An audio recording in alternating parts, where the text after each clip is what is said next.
Hi, I'm Chloe, your fave matcha enthusiast, and welcome to Matcha and Donuts, where I make matcha, eat donuts, and have conversations with different people with different experiences. Now come along with me as I make my fave vanilla bean matcha drink.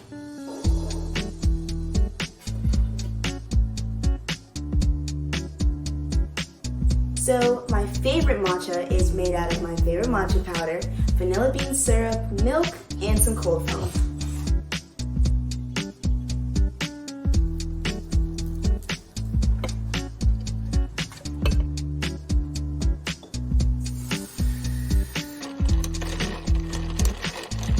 So I'm gonna call this the Vanilla Ice Baby Matcha Latte.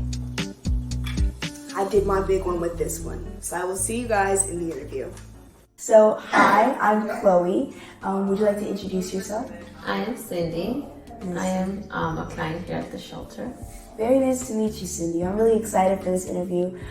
So all my life, I've considered myself a storyteller, and I just love to share people's stories, my stories, and I've done a lot of work with women experiencing homelessness, and I realized I never asked them, their story or, how they got to where they are now, and their life from the streets to where they've evolved to and everything. And so I wanted to come here to Holly's Helping Hands to really learn about the women who live here and everything y'all have gone through throughout your life. So how did you get to Holly's Helping Hands? Like, how did you hear about it?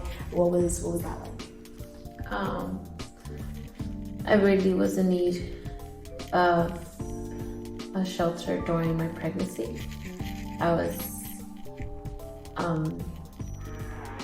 was pregnant and I seeked help for a shelter, and through my clinic they got me some resources to come here, and it was a good waiting time until they called me and they told me that there was a room available for me to come, and that's how I got here.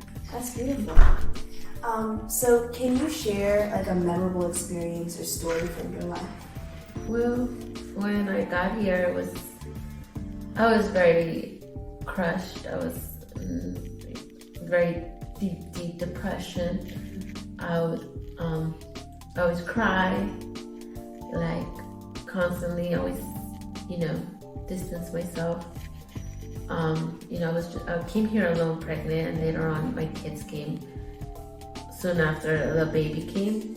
First the baby came, and then my daughters came in to move with me. And so I'm a mother of 3 children. And from the time I came till now, I could just say that there's been a lot of positive process. That's beautiful. Of change and learning. Same thing with my children. As they're growing, they're learning, and we're evolving, we're like molding into like a butterfly, Yeah, so that's where we're at now. That's beautiful. And so like kind of what were the steps you took to get yourself out of that? Because you said you were in like a deep depression. I seeked help. A lot of women, mothers, unfortunately they don't seek help to get out of their situation. It could be any situation, but in my case, I not only got help to try to get out of my daily situation I was in before coming here, but also I was asking everywhere, like left and right, about getting counseling, for mental health, and because I didn't want to go into deep depression from my postpartum. And unfortunately, a lot of mothers don't know how to do that. They're not brave enough, or they just don't have that strength. And I just know that how much my kids needed me to be healthy. If I'm healthy, they'll be healthy, mentally, physically, in every way. So then I just had taken mental health service, like therapy. And that helped me a lot because, it helped me kind of relieve my self-talk. And once I hit, after having the baby, I was still depressed, but it wasn't the deep, the postpartum, I wasn't on red, the very severe part, because I was already carrying it months before having the baby. Yeah. So then that's what was very helpful for me, you know, and I think that's something that I would like other women to do. You know, it's if, you know, you're pregnant or not pregnant, like, you go ahead and seek that mental health services, you know, and it is very helpful. Many people think that therapy don't help, but it does. You know, it helped me not get in a deeper hole and lose myself, you know. At this point, I could have either stopped myself or, you know, I could have done something that could have just harmed my health. And thank God I'm not someone who would harm myself or others. But deep depression could lead in many ways. It could be very bad for your health in general. So I'm very happy I took the opportunity, you know, of coming here, getting all the help I need. And right here is just very helpful, you know. Right here they help you in many ways to cure those wounds, you know, that we come in. Yeah, and that's beautiful that you were able to find those resources for yourself, and it wasn't that you had to have someone else come and help you.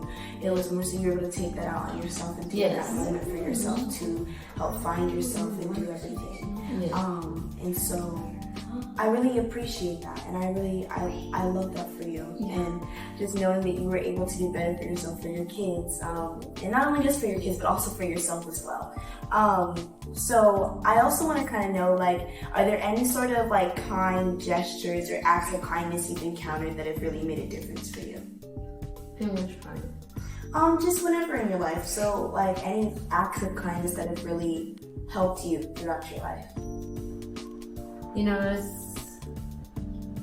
it's a lot like more, see, right here for an example, you know, we have days where we would do like arts and crafts, you know, and they provide everything, you know, all the supplies are good, and that's another way, you know, that we get to have our minds distracted, and yet you're doing something beautiful, you know. Arts and crafts, you can make, it's like your own world, you can do anything, you know, and it's like a work of art.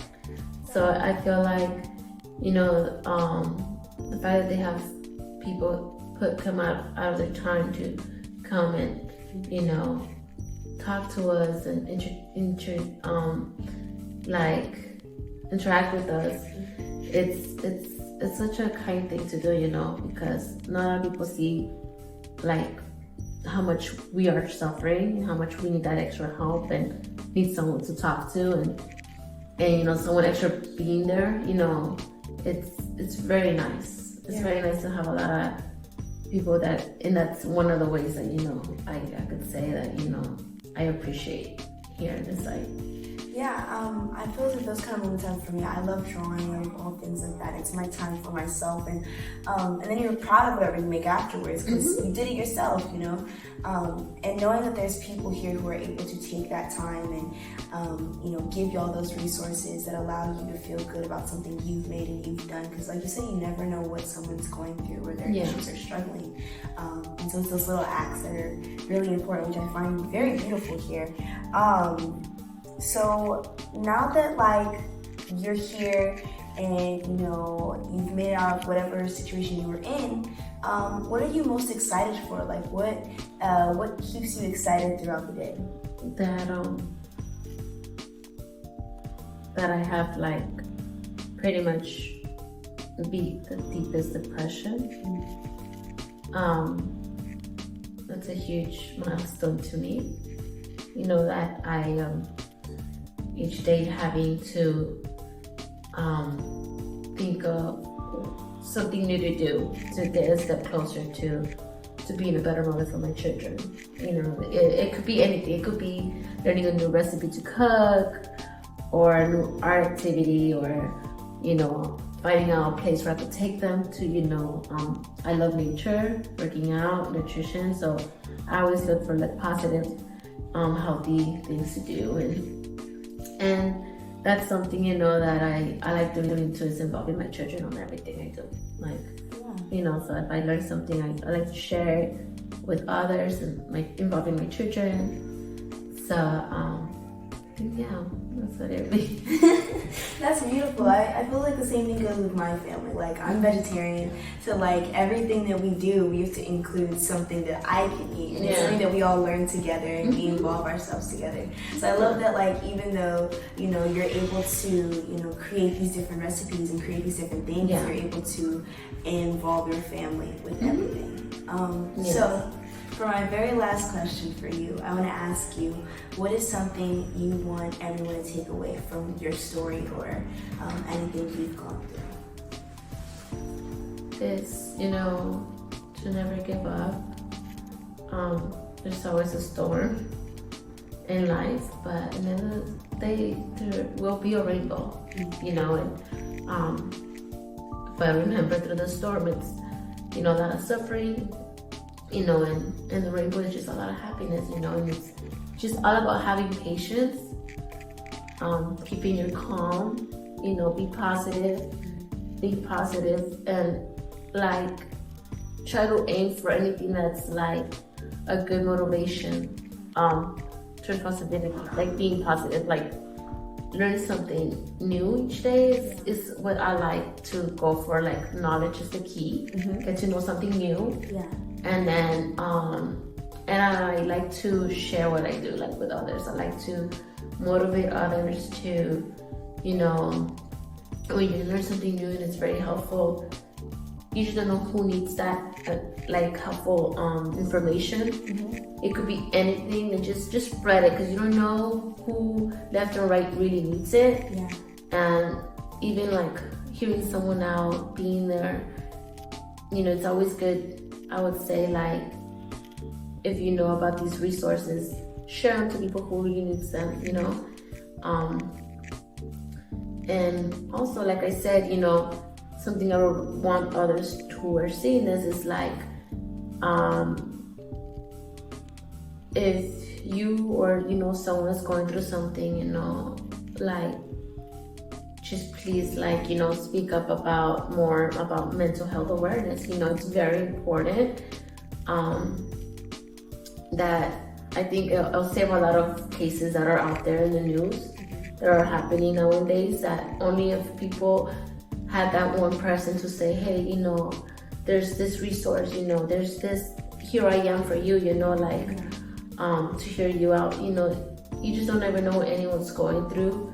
That's why it's not good judging by the book, you know, by the cover, and just try to get to know the person, and anyone can know, getting to know yourself. You know, self-love is the key, and if someone, you know, someone who doesn't have self-love, teach them, you know, about it, because that's the key in life, to have a long life, is to have self-love, because if you love yourself, you could love others and your own.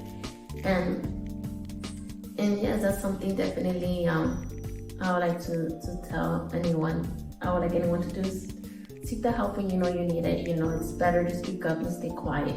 So when you stay quiet, it's very ill to your health, and it brings a lot of health problems. And I feel as if I've realized with doing things like this and talking to different people, that it's so important to speak up about what you're going through, to speak up even if you want to create some sort of change. It's all about speaking up and taking that stand for yourself and the people around you. So that I love that you stood up for yourself and you stood up for your family, so that y'all could live a happy, healthy life. Yes, it's very, another thing that's very important, you know, we stand our ground and value ourselves. Every woman, no matter what situation we're in, gotta remember we're all valuable, and we gotta stand our ground and you know, and do what's best for us. And I think that's beautiful. So thank you for talking with me today, Sandy. I really appreciate you, and I hope you all great things for the rest of your life and your family. Thank you so much. I appreciate it. Of course. So talking to Cindy and hearing all about her beautiful story was absolutely inspiring, and I really do think the takeaway from today is really focusing up on your mental health and taking time for yourself. So I will catch you on the next episode, and I'll watch you later.